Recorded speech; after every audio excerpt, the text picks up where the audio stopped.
Joining me now is retired Vice Admiral Robert Harward. Welcome to the program, sir. The great fear is that the Iranians close the Straits of Hormuz. Can you tell us if the Iranians can actually do that because they don't have a navy any longer? Well, this is your timing dilemma. They've been saying this for 30 years. They've always threatened to close the Gulf, and they have on occasion. So right now, with their Navy decimated, they have limited ability to do that, but they still have the missile threats. So we're going to have to get over this short-term problem, but understanding if we sue for peace too long, this issue is only going to exacerbate as it has for the last 2 or 3 decades.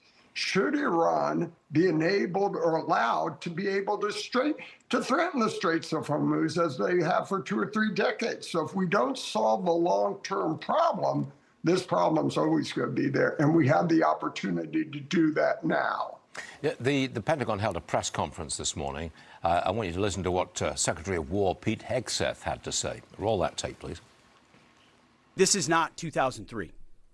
This is not endless nation building under those types of quagmires we saw under Bush or Obama. It's not even close.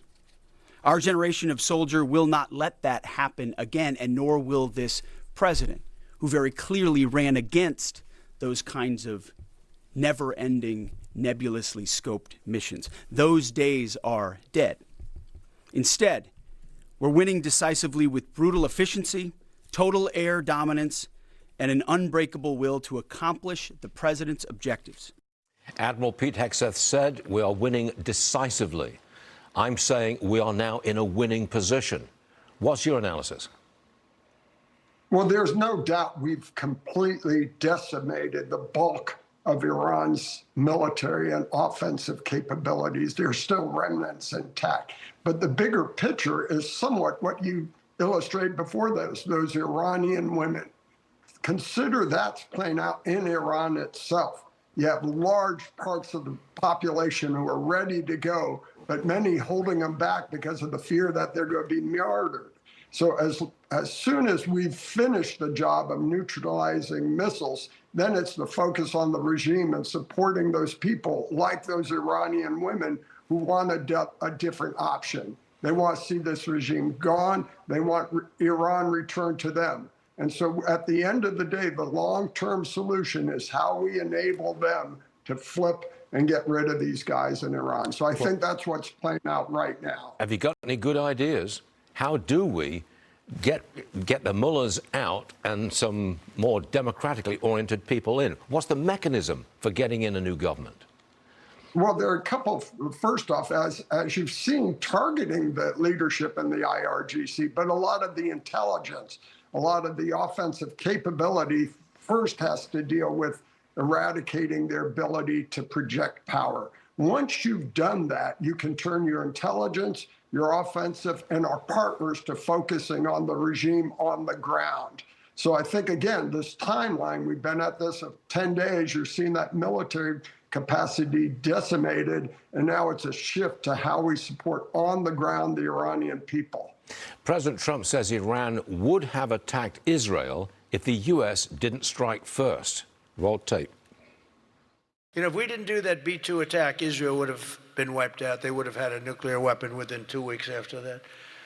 And even now, I think they were looking to take over the Middle East, because when you look, and we have pretty good proof, all of those missiles that were so stupidly aimed at Qatar, Saudi Arabia, UAE, they were all aimed, and others, at countries that were sort of like, leave us alone. They had all these missiles, far more than anyone thought, and they were going to attack us. But they were going to attack all of the Middle East and Israel, and if they had a nuclear weapon, they would have used it on Israel. Admiral, your judgment, please. Was Iran really in a position to develop any kind of nuclear weapon? Oh, there's no doubt over the decades they've been enhancing that capabilities. We watched them increase their inventories of highly enriched uraniums. We watched them increase their capacity to refine that into highly enriched uranium and weapons-grade materials. So they were now, over the course of the last decade, had moved from years to do that to weeks, if not days, to do that, because their capacity to enrich So without a doubt, it had gotten to the point where they controlled the timeline, no one else. And that's a threat to everyone, just as you're seeing now with these missile inventories. It's not just Israel, it's UAE, it's Qatar, it's Saudi, it's Turkey. They're going after everyone. So consider this, if we reach peace now, what prevents that from reconstituting and only being stronger in the future? And so this is the dilemma the administration is dealing with. How do we get through this short-term pain for really long-term gains to establish the criteria for security and stability, no one that's going to threaten people in the Gulf, and no one's that's going to prohibit the world economy from moving forward by shipping oil in and out of the Gulf. Admiral Harward, thank you very much for joining us this morning. See you again soon. Thank you, sir. Thank you.